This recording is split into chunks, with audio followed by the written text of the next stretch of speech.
Look at him! Weak! Useless! He is no son of mine! How dare you! He has more honor than anyone in this room! They called him the Broken Prince of the Blackwood Syndicate. Kieran Blackwood, the man who was supposed to rule the East Coast packs, sat in his wheelchair in the corner of the ballroom, clutching a glass of scotch that cost more than my entire life's earnings. Tonight was the selection gala, the night the most beautiful, high-born she-wolves from across the country arrived to secure a marriage alliance. They all walked past him, every single one. They looked right through him to get to his younger, healthier brother. But they didn't know two things. One, Kieran's injury wasn't an accident. And two, the only woman who would dare to look him in the eye that night wasn't a princess or a model. She was the Omega hired to scrub the toilets, and she was about to burn their entire dynasty to the ground.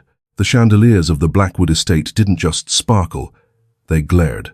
It was an aggressive display of wealth, designed to remind everyone that Alpha Silas Blackwood wasn't just a pack leader, he was a kingmaker in the human political world. 2. The grand ballroom was suffocatingly hot, smelling of expensive lilies, roasted venison, and the pheromones of 200 desperate werewolves. Kieran Blackwood adjusted the cuffs of his tuxedo. The fabric was Italian silk, custom cut to hide the atrophy in his left leg, but nothing could hide the wheelchair. It was sleek, matte black. Titanium reinforced a cage on wheels. 3 years ago, Kieran had been the terrifying enforcer of the Blackwood pack. He was 6'4" of pure muscle and lethal instinct. Then came the ambush on Route 9, the rogue wolves, the crushed spine, the inability to phase. Now, he was just the cripple. Smile, Kieran, a voice hissed. Kieran looked up to see his father, Alpha Silas. The old man looked impeccable in a midnight blue suit, but his eyes were hard as flint. Senator Mitchell is here with his daughter, Lydia. Look alive. I'm alive, father, Kieran said, his voice a low rasp. I'm just not standing, there's a difference. Silas sneered, turning his back on his eldest son to greet a tall blonde woman gliding toward them. Lydia Sterling, the daughter of the Alpha of the Crescent River pack. She was stunning, predatory, and polished. Kieran watched the interaction with a cynical detachment. He saw Lydia's eyes scan the room. They landed on him for a split second, a flicker of disgust, before darting away to locate Declan. Declan, Kieran's younger brother, the new golden boy. Declan was standing by the champagne fountain, laughing loudly, surrounded by a harem of lunar candidates. He was everything Kieran used to be, physically perfect, arrogant, and radiating power. He looks good, doesn't he? Kieran stiffened. Lydia Sterling was standing in front of him. She hadn't walked over to talk. She had walked over to use his table to set down her empty purse while she adjusted her dress. Declan, Kieran clarified, gripping his glass. Yes, he enjoys the attention. Lydia laughed, a sharp, brittle sound. Well, someone has to lead the syndicate. Kieran, we can't have a massive wolf empire run from a seated position. No offense. None taken, Kieran lied. Are you enjoying the evening, Lydia? It's tedious, she sighed, checking her reflection in the window. But necessary. My father says the merger between the Sterlings and the Blackwoods depends on a strong lineage. Pups that can fight, pups that can shift. She looked down at him, her gaze dropping pointedly to his paralyzed legs. It's a shame, really. You have such a handsome face. She didn't wait for a response. She simply grabbed her purse and walked away toward Declan, her hips swaying hypnotically. Kieran felt a familiar heat rise in his chest, not desire, but a cold, suffocating rage. He wasn't a person to them. He was a piece of broken furniture in a mansion they wanted to buy. He gripped the armrest of his chair. He needed air. He needed to get away from the pity and the scorn. He engaged the motor on his chair, whirring softly toward the service corridor. He just wanted 5 minutes of silence. He didn't see the serving cart coming around the blind corner until it was too late. Sienna Mercer wiped sweat from her forehead with the back of her hand. Her Omega uniform, a drab grey dress that was 2 sizes too big, itched terribly. She wasn't supposed to be on the ballroom floor. Her station was the scullery, scrubbing pots that weighed more than she did. But the head of staff, Mrs. Galloway, was short-handed. Take the tray of champagne flutes to the east wing, she had barked, and keep your head down. Do not look at the guests. Do not speak to the guests. You are invisible. Invisible. That was Sienna's specialty. She was 22, an orphan taken in by the Blackwood pack out of charity, which really meant unpaid labor. She was small, frail-looking, with messy brown hair she tried to tame into a bun. She had no wolf, at least, not one that had ever surfaced. To the pack, she was less than a wolf.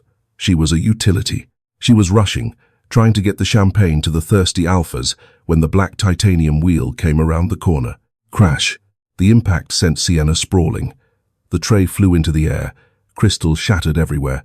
Expensive champagne soaked the Persian runner and splattered onto the tuxedo of the man in the wheelchair. Silence descended on the corridor.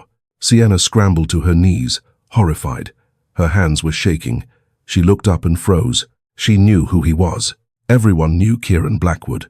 The rumors said he was bitter, cruel, and hated everyone. I is so sorry, Alpha, Sienna stammered, disregarding the glass shards cutting into her knees. She grabbed a napkin and instinctively reached out to dab the champagne from his lapel. Don't touch me, Kieran roared. Sienna flinched, pulling her hand back as if burned. Kieran looked down at himself. He was soaked. He looked pathetic, a cripple covered in alcohol. He looked up at the girl, expecting to see the same fear he saw in everyone else. But he didn't. Sienna had stopped shaking. She was looking at him, really looking at him. Her eyes were a startling shade of amber, intelligent and oddly calm. I'm not sorry for touching you, she said, her voice quiet but steady. I'm sorry I spilled the drink, but shouting won't dry your suit. Kieran blinked. Do you know who I am? Yes, Sienna said. She stood up, brushing glass off her apron. You're Kieran. You used to run the perimeter drills. I used to watch from the laundry room window. You had a good left hook. Kieran stared at her. No one had mentioned his past capabilities in 3 years without a tone of mourning. She stated it as a fact. And now? Kieran challenged, his voice dripping with self-loathing. What am I now? Sienna looked at the wheelchair, then back at his eyes. Now, you're a man with a wet suit who is blocking the service corridor, and I'm an Omega who is about to get fired. Kieran felt something strange in his chest. A twitch, a spark. It wasn't anger. It was amusement. Before he could respond, heavy footsteps thundered down the hall. What in the hell is going on here? It was Declan, and trailing behind him were Lydia Sterling and 3 of his cronies. Declan took in the scene, the shattered glass, the wet Omega, the soaked brother. A cruel grin spread across his face. Look at this, Declan laughed, gesturing to his friends. Kieran can't even handle a servant girl. Did she attack you, brother? Do you need me to save you? Lydia giggled, covering her mouth. Oh, poor Kieran. He's drowning in champagne. It's the most action he's seen in years. The group erupted in laughter. Kieran's jaw tightened until his teeth creaked. He gripped the wheels, ready to reverse, to flee, to hide. But then, Sienna moved. She didn't cower. She didn't apologize. She stepped in between Kieran and Declan. He didn't spill it, Sienna said, her voice clear and ringing through the hallway. I did, and he wasn't unable to handle me. He was asking if I was hurt because I fell on glass. The laughter died instantly. Declan's smile vanished. He stepped forward, towering over Sienna. The Alpha command rolled off him in waves, designed to force an Omega to their knees. Excuse me? Did you just speak to me, Runt? Sienna trembled under the pressure of his aura, but she didn't drop. She locked her knees. I am speaking the truth, Alpha Declan. Your brother showed concern, which is more than you did. The unthinkable. An Omega, a Runt, no less publicly correcting an Alpha heir to defend a cripple. Declan's face turned red. You little piece of trash, he growled, raising his hand to backhand her. Kieran saw the motion. He saw the violence in his brother's eyes, and for the first time in 3 years, the instinct to protect overpowered the instinct to hide. Declan! Kieran's voice wasn't a rasp anymore. It was a bark of command. It was weak, lacking the alpha resonance it once had, but it was loud enough to pause Declan's hand mid-air. Touch her, Kieran said, his voice dropping to a deadly whisper, and I will run this chair over your foot until the bone snaps. Declan looked at Kieran, then at Sienna. He laughed, but it was nervous this time. You're protecting the help now? That's low, even for you, Kieran. Fine. Keep your pet. Declan sneered at Sienna. You're fired. Get out of my house. He turned and marched back to the party, Lydia and the others trailing behind, though Lydia cast one last, confused glance at the Omega who hadn't knelt. Silence returned to the corridor. Sienna let out a long breath and slumped against the wall. "Well," she whispered. "That went well." Kieran looked at her. Really looked at her. "Why did you do that?" "Do what?" "Stand up to him." "For me?" Sienna shrugged, bending down to pick up the larger pieces of glass. "My mother used to say that a wolf is defined by how they treat the wounded." Declan laughed. "You didn't." She looked up, holding a jagged shard. "Besides, you have a nice voice when you're not shouting. You should use it more." Kieran felt the walls of his isolation crack. Just a hairline fracture, but it was there. "I can't save your job," Kieran said quietly. "Declan runs the staff now." Sienna stood up, dusting off her hands. "I hated this job anyway. Too many dishes." She turned to leave, walking toward the exit door. "Wait," Kieran called out. Sienna stopped, hand on the door handle. "What is your name?" "Sienna." "Sienna Mercer." "Sienna." Kieran tested the name. It tasted like earth and rain. "Don't leave the estate yet. Go to the greenhouse, the old one on the north side. Wait for me there." Sienna frowned. "Why?" "Because," Kieran said, engaging his motor, "I think I'm done with this party. And I need a drink that isn't spilled on my shirt. And I want to know why you aren't afraid of me." The north greenhouse was a relic of the past, much like Kieran. It was a Victorian-style glass structure filled with overgrown ivy, exotic orchids, and the heavy scent of damp soil. It was the only place on the estate that wasn't manicured to perfection. Sienna sat on a stone bench, shivering slightly. The night air was cooling. She shouldn't be here. She should be packing her meager belongings and fleeing before Declan changed his mind and decided to punish her physically. But she stayed. She stayed because for the first time in her life, someone high-born had looked at her with curiosity instead of contempt. The sound of the electric wheelchair humming over the gravel path announced his arrival. Kieran rolled into the greenhouse. He had discarded his ruined tuxedo jacket. He was wearing a white dress shirt, rolled up to the elbows, revealing forearms scarred from the accident. He held a bottle of whiskey and 2 glasses in his lap. "You waited," he said, sounding surprised. "I have nowhere else to go," Sienna admitted. Kieran parked the chair next to the bench and poured 2 generous shots. He handed one to her. "To getting fired," he toasted. "To clean shirts," she countered, clinking her glass against his. They drank. The whiskey burned, but it settled Sienna's nerves. "So," Kieran said, staring up at the moon through the glass ceiling. "Sienna Mercer. No family?" "None. My parents died in the border skirmishes when I was 5. The pack took me in and treated you like a slave. It's the Omega way," she said simply. "We serve so the strong can lead." "The strong?" Kieran scoffed. "You mean Declan? He's not strong. He's a bully with a trust fund." "He's the alpha heir," Sienna noted. "And you? You are his brother." "I was the heir," Kieran corrected. "Until I broke." He tapped his paralyzed leg. "Nerve damage, spinal compression. The doctors say the wolf is dormant because the body is too broken to handle the shift. If I try to shift, I die. So, I am a man in a world of monsters." Sienna looked at his leg, then reached into her pocket.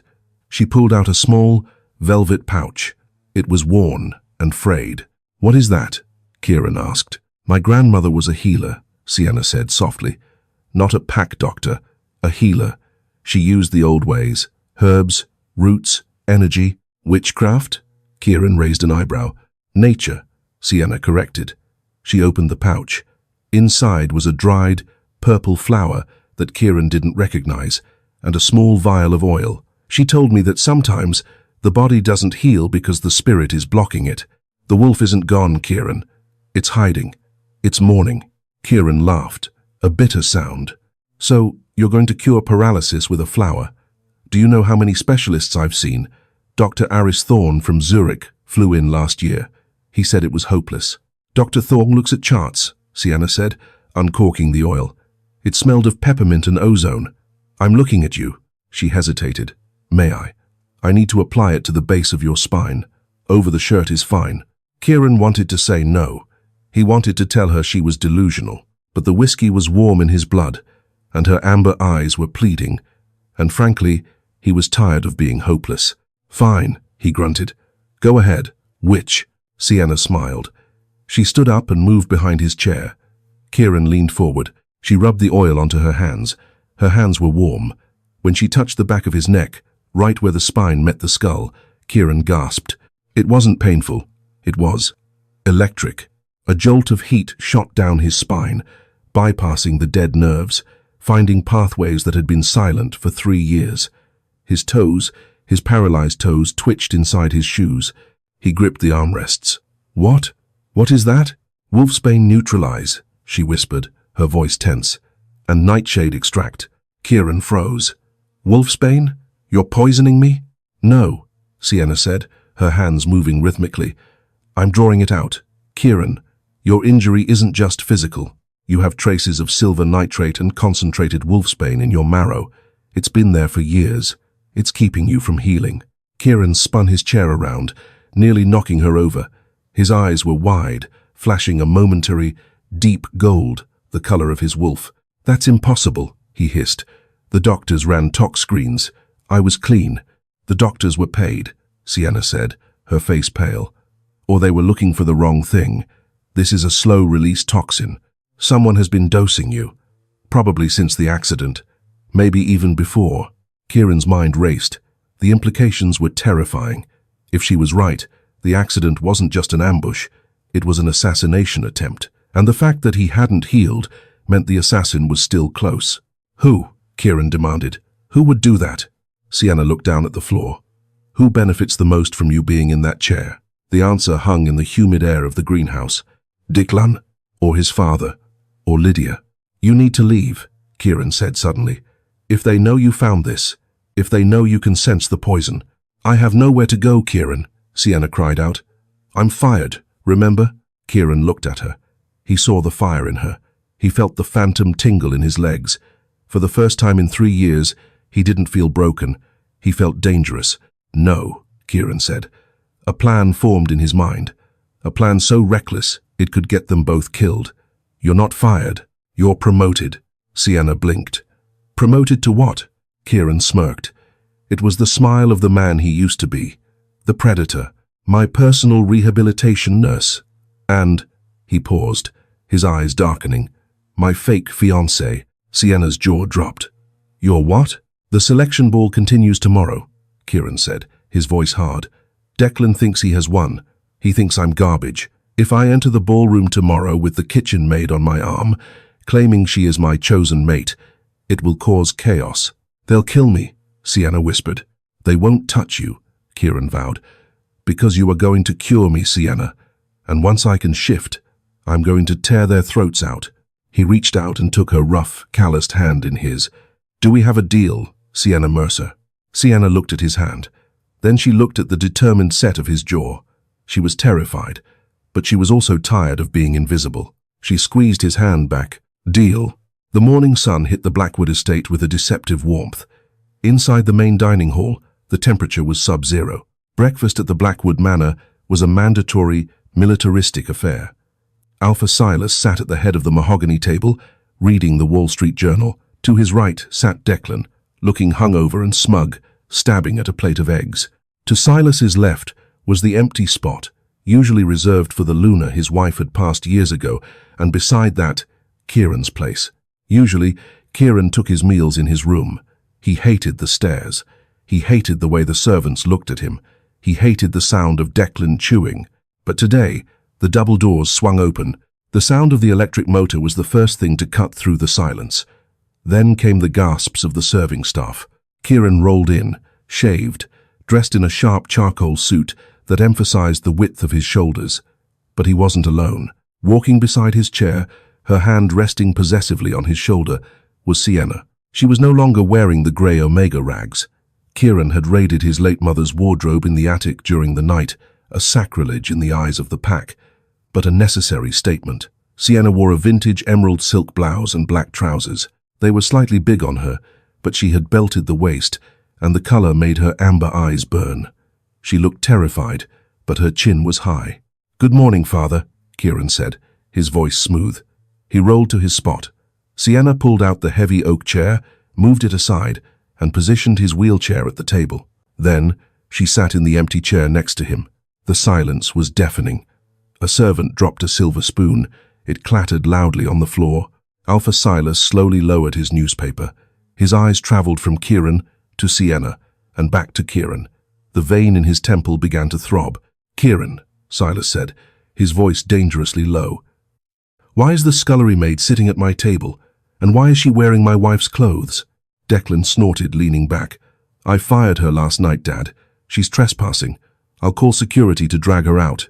"Touch her," Kieran said, picking up a slice of toast with deliberate calmness. "And I will challenge you for the Alpha title right here. I don't need my legs to rip your throat out, Declan. You know that." Declan stiffened. He knew Kieran's wolf was dormant, but the threat was so visceral, so reminiscent of the old Kieran, that he hesitated. "She is not a scullery maid," Kieran announced, addressing the room. "Sienna is my chosen mate." The room erupted. "What?" Silas slammed his fist on the table, rattling the china. "You are broken, Kieran, not insane. You cannot mate with an Omega, especially a servant with no lineage. The Sterling merger depends on you, or at least your name being attached to a high-born female." "The Sterling merger is dead," Kieran lied effortlessly. "Lydia made it clear last night she finds my condition repulsive. I will not marry a woman who looks at me with pity." Sienna sees the man, not the chair. Kieran reached out and took Sienna's hand on top of the table. His grip was iron-hard, grounding her. "Sienna has accepted my claim. Under Pack Law, Section 4, Paragraph 2. An alpha heir, regardless of physical standing, has the right to choose a mate without parental consent if the mating bond is acknowledged by both parties." He looked at Sienna. This was the moment of truth. Sienna's heart was hammering against her ribs like a trapped bird. She looked at Silas, a man who had terrified her for a decade. She looked at Declan, who had tormented her. Then she looked at Kieran. He looked strong, but she could see the sheen of sweat on his brow. He was in pain. The toxin was fighting him. "I accept the bond," Sienna said. Her voice was small, but clear. "I choose Kieran." Silas stared at her with a hatred so pure it felt like a physical blow. He slowly stood up. He walked over to where Sienna sat. "You are a little rat," Silas whispered, leaning down so only they could hear. "You think wearing silk makes you a Luna? You will never be accepted here. You are a stain on this family." He straightened up and looked at Kieran. "If she is your mate, she is your responsibility. She moves into your wing. She eats your food. But mark my words, Kieran. If this is a game, you will lose. And she will bleed." Silas threw his napkin on the table and stormed out. Declan laughed, shaking his head. "You're pathetic, brother. Playing house with the help. Enjoy her. I give it a week before you realize she smells like dishwater." Declan followed his father, leaving Kieran and Sienna alone in the vast, cold dining room. Sienna let out a breath she felt she'd been holding for 10 years. She slumped in her chair. "I think I'm going to throw up." "Don't," Kieran murmured, releasing her hand. "Not on the silk. It's vintage." Sienna looked at him, and a small, hysterical giggle escaped her lips. "You're awful." "I'm alive," Kieran corrected. "For the first time in a long time. Now come on, we have work to do, and you need to move your things." The move was humiliating in its own way. Sienna didn't have things to move. She had a cardboard box with 2 books, a hairbrush, a photo of her parents, and the pouch of herbs. When she carried the box into the East Wing, Kieran's territory, the difference in lifestyle was jarring. Kieran's suite was massive. It had floor-to-ceiling windows overlooking the forest, a private library, and a bathroom larger than the entire servants' dorm. But it was also cold. There were no personal touches, no photos. It was a hospital room disguised as a penthouse. "You can take the guest room," Kieran said, rolling toward a wet bar to grab a bottle of water. "It connects to mine. Lock the door at night if you want. I won't be offended." Sienna set her box down on a velvet ottoman. "Kieran, we need to talk about the treatment. Last night was just a test. To actually purge the silver nitrate and wolfsbane, it's going to be brutal. You're going to get worse before you get better." Kieran turned his chair to face her. "How much worse?" "Fever, hallucinations, muscle spasms. Your body has built a dependency on the poison. Withdrawing it will feel like dying." She paused. "And we have to do it in secret. If Silas or Declan see you weak, they'll use it as an excuse to institutionalize you or kill you." "They won't see me," Kieran said. "I'll lock down the wing. But we have a bigger problem. We need to find the source." "You said I'm being dosed. How?" I need to see everything you consume, Sienna said, her demeanor shifting from shy Omega to focused healer. Your food, your water, your medicine. I eat what everyone else eats, Kieran said. The kitchen sends up a tray. If the food was poisoned, others would be sick. Not if they add it to your plate specifically, Sienna countered. But that's risky. Too many witnesses in the kitchen. She walked over to his bedside table. It was cluttered with orange pill bottles. What are these? Painkillers, muscle relaxers, anti-inflammatories. The usual cocktail for a paraplegic. Sienna picked up a bottle. Dr. Thorne's private prescription. Hydrocodone acetaminophen blend. She uncapped it and sniffed. It smelled like chalk and chemicals. She dipped her finger in, tasting the dust. Bitter, she whispered. But that's normal for opioids. Sienna, Kieran said, watching her. There is one thing. The injections. Sienna froze. What injections? Once a week. For bone density maintenance. A nurse comes in. Nurse Ratched, I call her. Her name is Brenda. She's been with the pack for 20 years.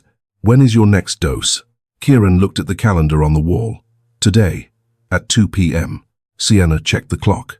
It was 11 a.m. We have 3 hours, she said, her eyes darkening. We need to switch the vial.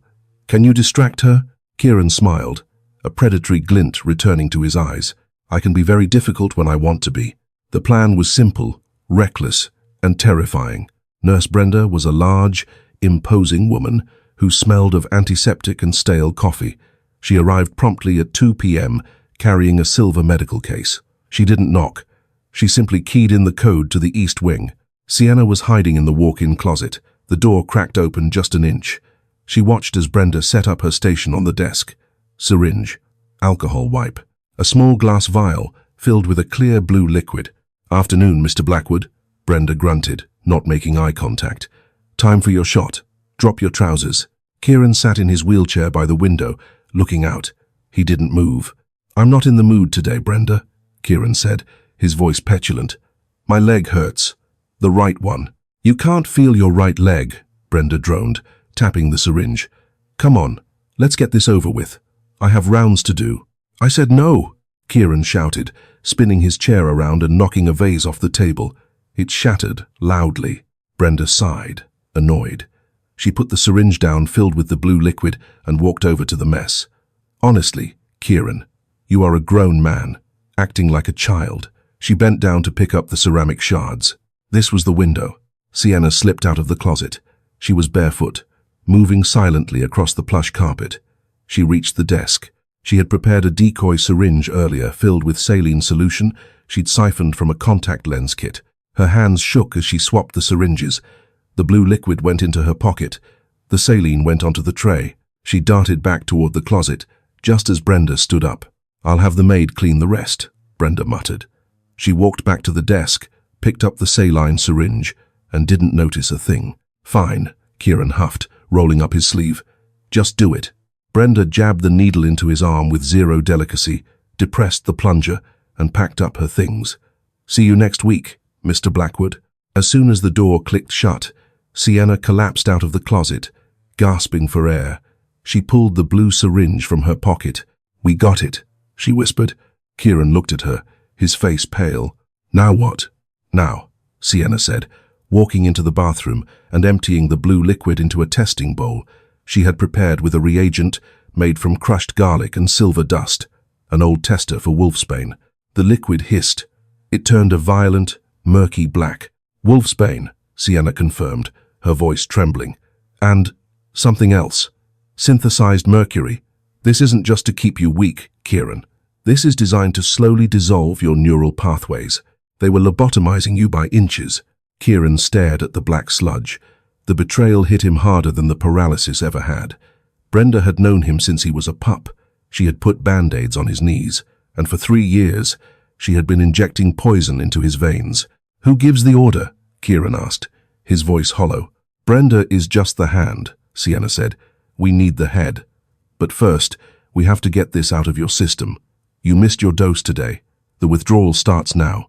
By nightfall, the East Wing had turned into a war zone. Kieran was thrashing on the bed, soaked in sweat.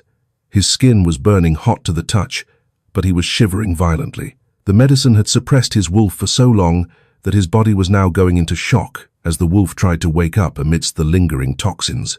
"Make it stop," Kieran groaned, his back arching off the mattress. "Sienna, please, just give me the pills." "No," Sienna said firmly, though tears were streaming down her face.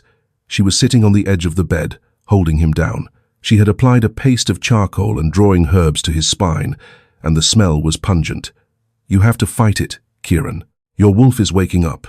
It hurts because he's angry." "I can't," he screamed, a sound that was half human, half growl. Sienna climbed onto the bed, straddling his chest to pin him down. She wasn't heavy, but she used her leverage.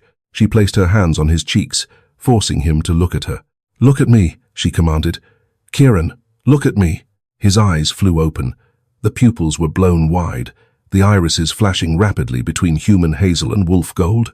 "It hurts," he whimpered, the mighty alpha reduced to a child.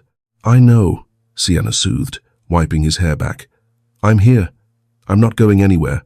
I've got you." She started humming a low, rhythmic tune, an old lullaby her grandmother used to sing. She massaged his temples, channeling what little energy she had into him. For hours, they stayed like that. Sienna fought the fever with him, sponge-bathing him with cool water, forcing herbal tea down his throat, and holding him when the hallucinations made him scream about rogue wolves and crushed cars. Around 3 a.m., the fever broke. Kieran went limp, his breathing deepening into a natural rhythm. Sienna collapsed beside him, exhausted. She curled up against his side, too tired to move to the guest room. The next morning, Kieran woke up to the smell of rain and lavender. He felt different. The heavy fog that had clouded his brain for 3 years was gone. His head was clear, sharp. He looked down. Sienna was asleep on his chest, her hand resting over his heart. He tried to move his leg. It didn't move. Disappointment crashed into him. He had hoped for a miracle, but then he felt it. A sensation, not movement, but feeling. He could feel the weight of Sienna's leg draped over his shin. He could feel the texture of the sheets against his feet. Sensation. Tears pricked his eyes. He reached out and touched Sienna's hair. She stirred, blinking awake. She looked at him, panic rising in her eyes. "Did you have a seizure? Are you okay?" "Sienna," Kieran rasped. "Pinch my toe." "What?" "Pinch my damn toe." Sienna sat up, confused. She reached down under the blanket and pinched his big toe hard. "Ouch," Kieran said. They both froze. Sienna's eyes went wide. "You felt that?" "I felt it," Kieran whispered. A grin broke across his face, a genuine, boyish grin that took 10 years off his age. "I felt it." Sienna let out a laugh that turned into a sob. She threw her arms around his neck, burying her face in his shoulder. Kieran wrapped his arms around her, pulling her close. For the first time, he wasn't holding onto her for support. He was holding her because he wanted to. The door to the bedroom suddenly beeped. Someone was overriding the lock. Sienna scrambled off him, smoothing her clothes. Kieran's face instantly hardened into a mask of indifference. The door opened. It was Lydia Sterling. She didn't look like the polished princess from the gala. She looked frantic. She scanned the room, seeing the rumpled bed, the sweat-soaked sheets, and Sienna standing there with messy hair.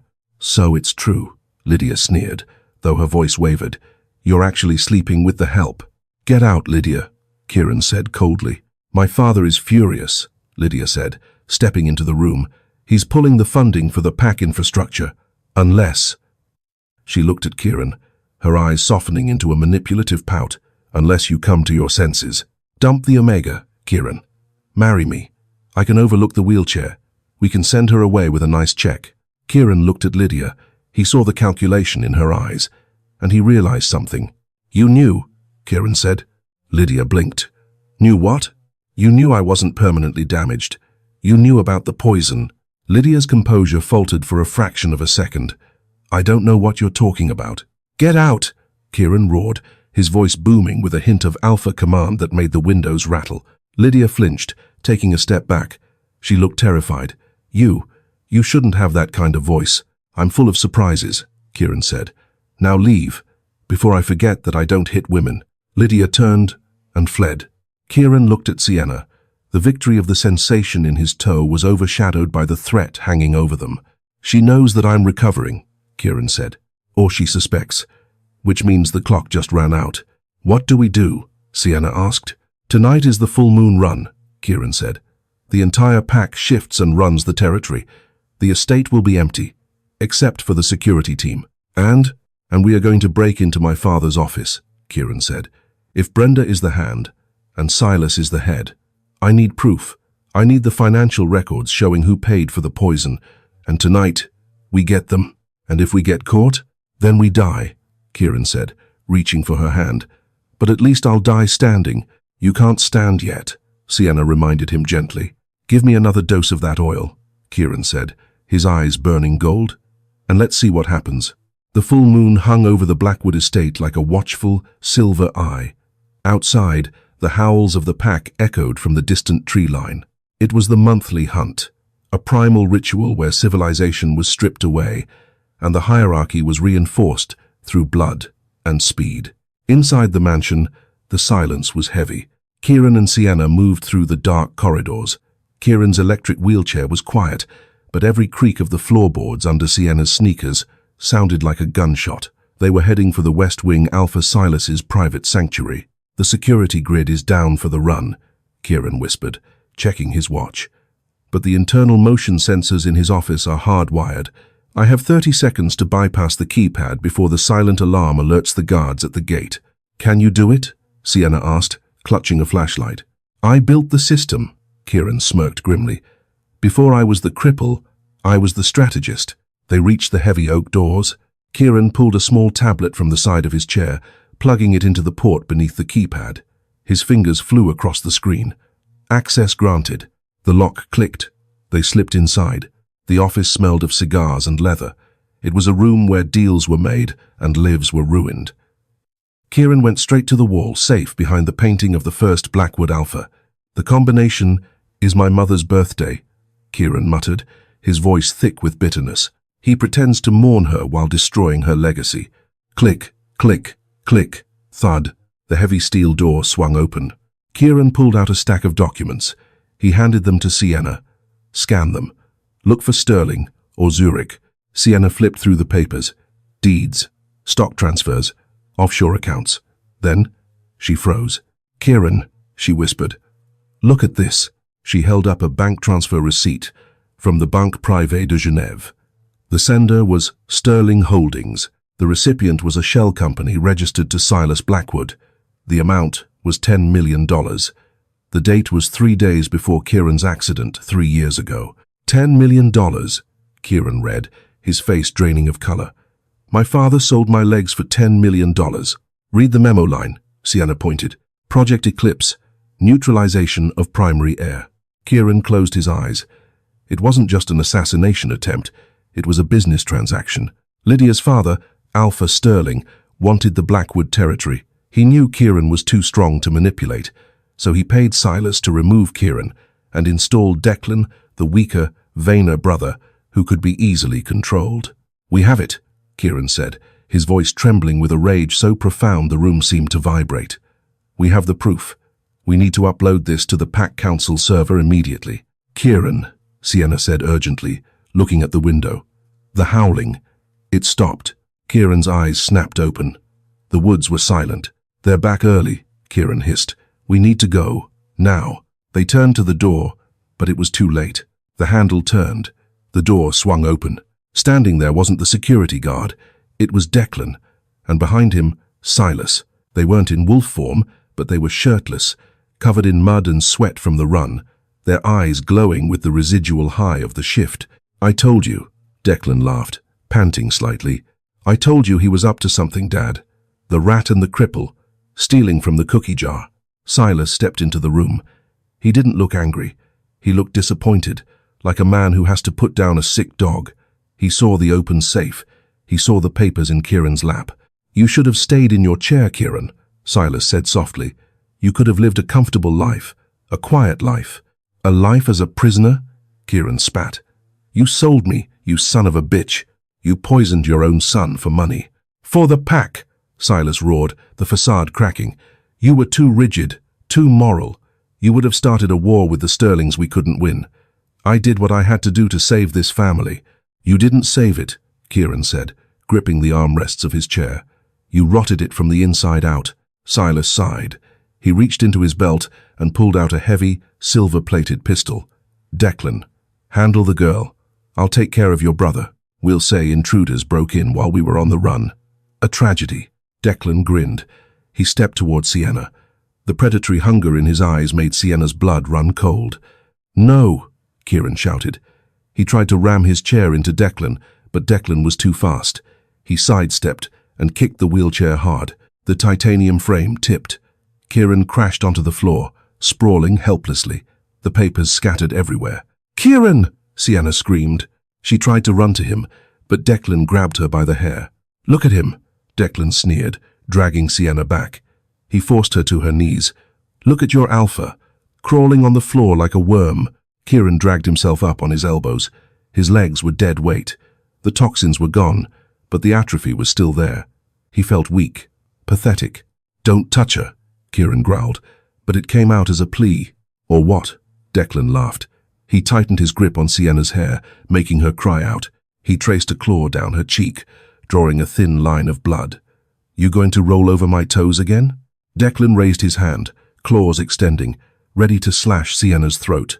"Say goodbye to your pet, Kieran." Time seemed to slow down. Kieran watched the drop of blood roll down Sienna's cheek. He saw the terror in her amber eyes. He saw the love. She hadn't run.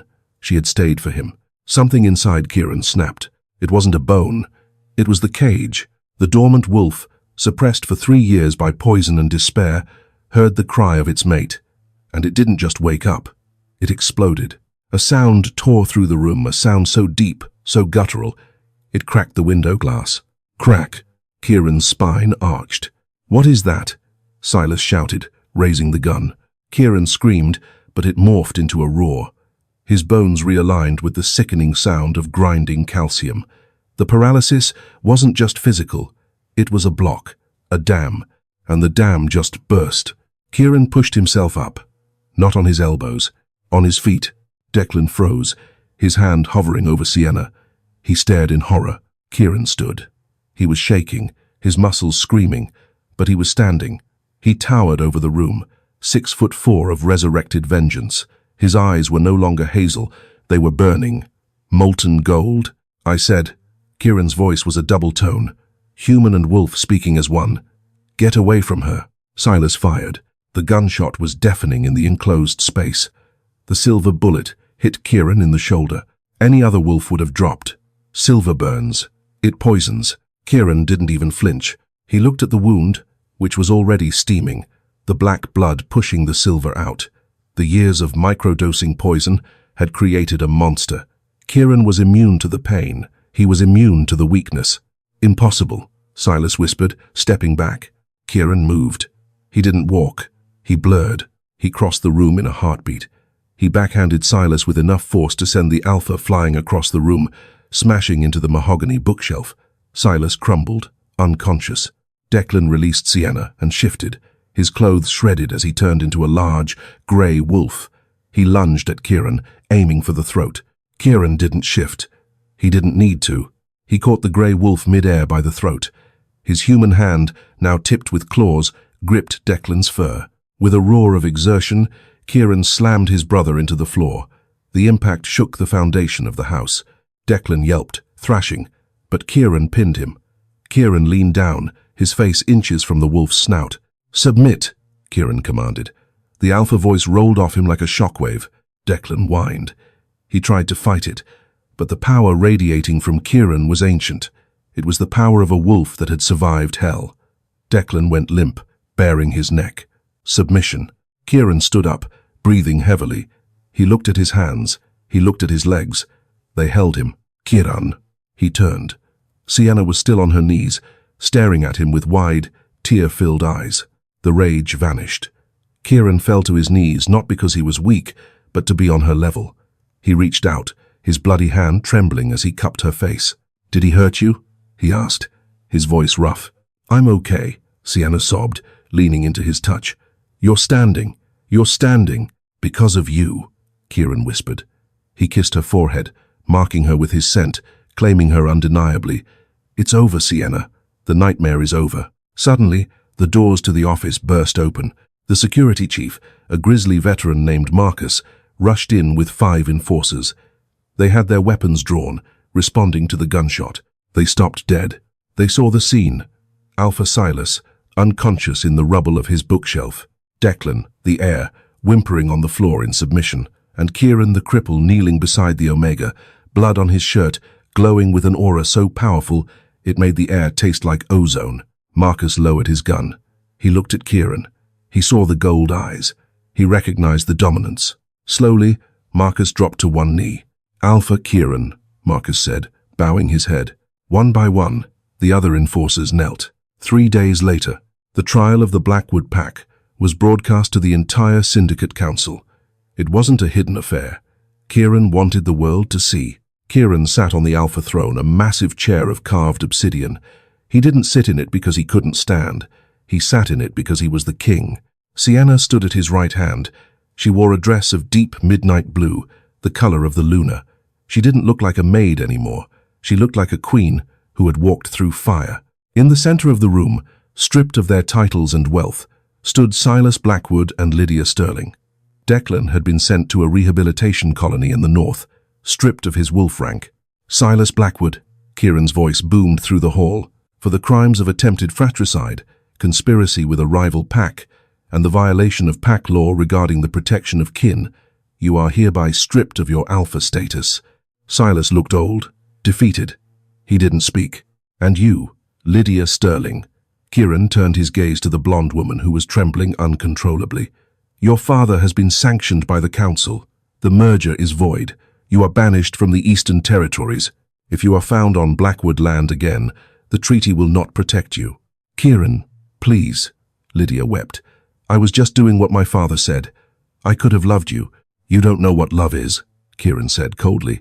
He reached out and took Sienna's hand. "Love is not looking at a wheelchair and seeing a burden. Love is looking at a broken man and seeing the warrior inside." He signaled to the guards. "Take them away." As the doors closed on the traitors, the room erupted in cheers. The pack had suffered under Silas's corrupt rule. They welcomed the return of the true alpha. Kieran turned to Sienna. The crowd faded away. "You know," he murmured, pulling her close, "I still have a limp. The doctors say it might never fully go away."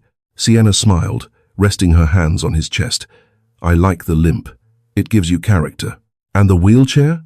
Kieran asked, glancing at the titanium chair now sitting in the corner of the room. "Keep it," Sienna said. "It's a good chair, and it reminds us."